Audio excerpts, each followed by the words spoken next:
એ દરરોજ કોઈની પેન્સિલ ચોરી આવે, કોઈનું ચેકરબોર્ડ ચોરી આવે, કોઈની પેન, કોઈની બુક, આવી રીતે બધી વસ્તુઓ ચોરી આવે. ધીમે ધીમે 5 રૂપિયા, 10 રૂપિયા આવી રીતે એને ચોરી કરવાની રોજની ટેવ પડી ગઈ. ઘરે આવી અને એની માને વસ્તુ બતાવે, મમ્મી જો આજે હું પેન્સિલ લઈ આવ્યો, આજે હું ચેકરબોર્ડ લઈ આવ્યો, કોઈની બુક લઈ આવ્યો. એની માં પણ એમ કહે કે કંઈ વાંધો નહીં બેટા, ચાલશે, બરોબર છે. એની માં એને ક્યારેય ખીજાતી નથી આ વાત પર. તો ધીમે ધીમે એ છોકરો મોટો થયો અને પછી એની જે આ ચોરી કરવાની ટેવ હતી એમાં વધારો થયો. એટલે કે એ હવે નાની ચોરીઓની બદલે મોટી ચોરીઓ કરતો થયો. કોઈના પાકીટ ચોરાવી લેવા, કોઈના પાકીટ ચોરી લેવા, કોઈના ચેન ચોરી લેવા, આવી રીતે એ વધારે ને વધારે ચોરી કરવા માંડ્યો. અને ચોરી કરવા માટે થઈને જો કોઈને મારવા પડે તો એ પણ મારી પણ નાખતો. અને એક દિવસ એવું થયું કે એને બેંકમાં બહુ મોટી ચોરી કરી. અંતે એ પકડાઈ ગયો અને લોકોને મારવા અને ચોરી કરવા અને બેંક લૂંટવી આવા બધા ગુનાઓમાં છેલ્લે એના ગુના એટલા વધી ગયા કે એને ફાંસીની સજા સંભળાવવામાં આવી. જે દિવસે એને ફાંસીની સજા દેવાની હતી એના આગલા દિવસે એને એમ કહેવામાં આવ્યું કે તારી કોઈ ઈચ્છા છે, છેલ્લી ઈચ્છા, કાલે તને ફાંસી આપવાની છે, તો તારી જે ઈચ્છા હોય એ અમે પૂરી કરીશું.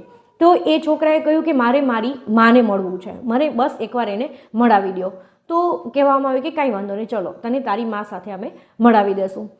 એની માને છોકરાની સામે લઈ આવવામાં આવી. ત્યારે એ છોકરાએ કહ્યું કે માં તું મારી પાસે આવ.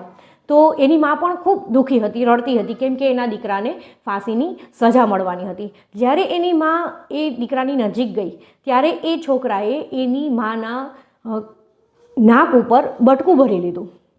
તો એની મા પણ વિચારમાં પડી ગઈ. બધા લોકો જોતા રહી ગયા કે આ છોકરો ખરેખર કરે છે શું. તો એની માએ કહ્યું કે બેટા તે કેમ આમ કર્યું. તો એ છોકરાએ કહ્યું કે આજે હું જે જગ્યાએ છું, મારી જે પરિસ્થિતિ છે, બરોબર છે, મારા જે કર્મો છે એના હિસાબે હું છું, પણ એની સાથે સાથે તારા કારણે પણ આજે મને ફાંસી મળવાની છે. તો એ માએ કહ્યું કે કેમ મારા કારણે.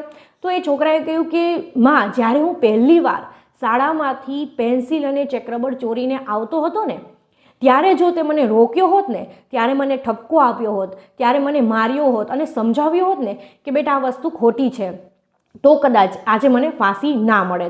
કહેવાનો અર્થ એ છે કે આપણા બાળકો જે કાર્ય કરે છે ને એમાં સાચું શું છે, ખરાબ શું છે, એ વસ્તુની સમજ એક મા બાપે જ આપવી જોઈએ. બાળક છે એને કંઈ ખબર પડતી નથી, એ બાળપણમાં ગમે તે કરશે, પણ એને જો સાચો રસ્તો આપનાર મા બાપ હશે ને તો એ બાળક ભવિષ્યમાં એક સારો નાગરિક બની શકશે.